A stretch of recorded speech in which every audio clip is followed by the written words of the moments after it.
Thank you, Mr. Speaker. From the onset, I want to empathize and sympathize with many Kenyans and police officers who have lost their lives over anarchy that we witnessed yesterday in the Republic of Kenya. Mr. Speaker, I'm also happy that most of our colleagues, including yourself, escaped unearthed. So, Speaker, extra times needs extra measures. While we agree, Mr. Speaker, that the conversation that started in good faith and with serious concerns is very valid. Mr. Speaker, we would not want to lose our country to people who want to take advantage of the situation that we are in as a country, Mr. Speaker. Mr. Speaker, let us remain focused. What happened yesterday at Parliament was unfortunate. It should never have happened. It should not have happened, Mr. Speaker. I remember one of my colleagues a few weeks ago, we didn't question the security systems within Parliament, and it is good the Commissioner of PSC is here, Senator Okongo Omugeni. Through you, Mr. Speaker, I wish Senator Okongo Omugeni would be listening. When we questioned, Mr. Speaker, even at the opening of the Bunge Towers, we were told there are 3 layers of security within Bunge Square. But yesterday, people had to run through ambulances, Mr. Speaker. People had to sleep in ambulances like cops, Mr. Speaker, which was very unfortunate. But when we questioned the security of Parliament the last 3 weeks ago or 1 month, we were being told we were being populist. Some of us were being threatened to be taken to powers and privileges for speaking out. And I said on this floor of the House, Mr. Speaker, that if we cannot speak for ourselves, who will speak for us? Yesterday, the people came, invaded, Mr. Speaker, the Parliament, which has never happened in the history of this republic.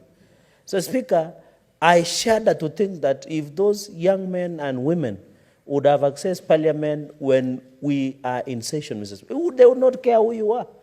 I saw some of my colleagues, respectively from the minority, trying to escape through the bypass. And I don't want to name names, Mr. Speaker. They were calling them enemies, and they were people of the minority side who have even voted no for the finance bill. Mr. Speaker, I want to assure the country, and as leaders, we must come together. Despite our political affiliation, despite our thinking, it will not matter whether you are on the minority and majority. When the Gen Zs come for us, they will not care how you spoke or the affiliation that you have. They will only care with one thing. What have you done for this country, Mr. Speaker? What have you said? And I agree, it is the time to fight impunity, to fight corruption, Mr. Speaker. And anybody who has taken public money, Mr. Speaker, anybody who has shown arrogance and impunity, Mr. Speaker, including even counties, and I want to challenge governors, they might feel that they are safe. In fact, from the sources, allegations I'm hearing, the next stop is county governments, Mr. Speaker, and county institutions, because Kenyans are tired. They want to have a country. And I'm happy for the first time, as a country, we're having a conversation by the people, and for the people, for the sake of the betterment of the future of this republic, Mr. Speaker. Mr. Speaker, thirdly, Mr. Speaker, I tend to disagree with the majority and minority leader. Even in terms of war, in Iraq, in Israel, and everywhere across the world, there is no way Parliament has run away from responsibility. Mr. Speaker, respectfully, while I agree there could be persuasive reasons, if we run away when our leadership is needed more than ever, who will provide leadership from Nyamira? Bishop, who will provide leadership when we are all a coward and being in our underbeds, somewhere in Nyamira, somewhere in Narok, Mr. Speaker, somewhere in Kapsabet, Mr. Speaker? This is the right time we should be sitting as Parliament and be part of the conversation on what the young people are raising. If they need imagine if young people tomorrow, Mr. Speaker, said in their proposal, we need policy and legislative intervention. Where will we be? We will be somewhere taking care of cows in Narok, or somewhere in Luanda where the market is in disarray, Mr. Speaker. Mr. Speaker, let us avoid this being emotional. I know there is wisdom on adjournment. But, Mr. Speaker, since the chamber is somehow functional, and I've seen, on a lighter note, Mr. Speaker, some of us have been having reservations of food. I saw the Gen Z saying the chief of Bunge should look at the receipt. They are putting too much pili-pili. But, Mr. Speaker, even the functionality of our hospitality sources around are still functional up to 80%.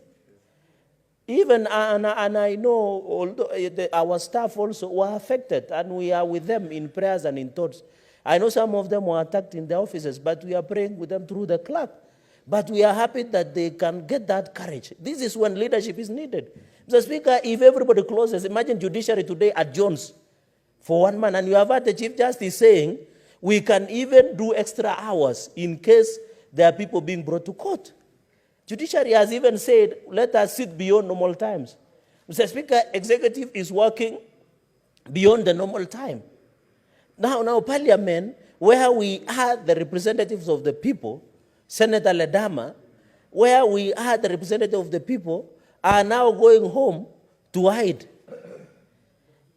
And you know, it is unfair for the country. When the judiciary provides leadership, the executive provides, as Parliament, where we are the people represented, we should even be sitting beyond times to burn the midnight oil, Mr. Speaker, and be part of the people who will resolve the crisis, Mr. Speaker. I think we need to be serious, Mr. Speaker. I know there were, and I want to appeal, you know, under Article 37, every person has a right to demonstrate. But we want also to ask the people who demonstrate also to do it peacefully and within the confines of the rule of law. And also, we want to ask the security agencies within the country to also have proper intelligence. And this calls to question the role of National Intelligence Service, Mr. Speaker. If the new Parliament would be under siege, the number of police and the organization of security structure, including the barricade and many others, Mr. Speaker, they should have ensured that they would have planned properly, Mr. Speaker, so that we would not have witnessed situations where Parliament would be invaded, where it would be disregarded, Mr. Speaker. In some democracies, it shows that we have lost legitimacy of the people, Mr. Speaker, despite that we were elected. Where you, and therefore, the security apparatus within the country should also be on lookout. While we empathize and sympathize with the police, Mr. Speaker, I've seen a police officer who lost their hands the other day, admitted. And we empathize and sympathize. One has lost the life the other day, I think yesterday night in KwetuMedia. A number have been injured across the country. While we empathize and sympathize with the police, we ask the police command also and security agencies to be well organized so that in future, even if criminals want to infiltrate, Mr. Speaker, in these peaceful demonstrations, they can be isolated and dealt with. Let the criminals be dealt with as per the law and within the law, Mr. Speaker. And therefore, I really want to plead as a country and as a Parliament. This is the moment we need to provide leadership. I am told, Mr. Speaker, as Winston Churchill said, the person who matters is the person in the ring that has sweat and blood in trying and resolving crisis, Mr. Speaker. When in crisis, this is when leaders are made. This is when leadership is shown. Senate Minority Leader, it is not okay for us to adjourn and go home and go and do our things and watch things through social media, through TikTok, through Viewsasa or any other media outlets, Mr. Speaker. It is us as a Senate, Mr. Speaker, I expected today in the morning to be sitting as a Senate. How do we become part of the solution to this process, that the challenges that we are facing as a country, Mr. Speaker? And I'm happy that we have found time, Mr. Speaker, to be here, despite the challenges that we saw yesterday, Mr. Speaker. Finally, Mr. Speaker, no, but that was the only way. It was a security arrangement using ambulance, Mr. Speaker. But we are happy you are safe. Other people who use ambulance, like Senator Jute, did not succeed. Their efforts were thwarted by well-organized, Mr. Speaker. And Senator Jute, in future, I was advising him, he should get a Red Cross ambulance and get the flag.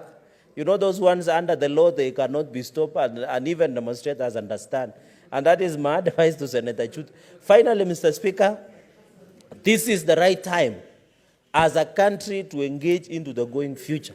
We should stop name calling. We should call for peace. We should resolve, Mr. Speaker, and ensure we remain steady focused. This country belongs to all of us, Mr. Speaker. When the country goes down, it does not matter whether you are seated on minority or majority.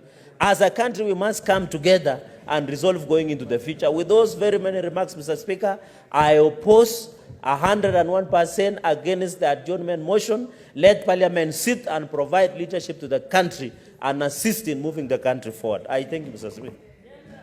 Mr. Speaker. Senator Ledama, then Senator Kathy for gender.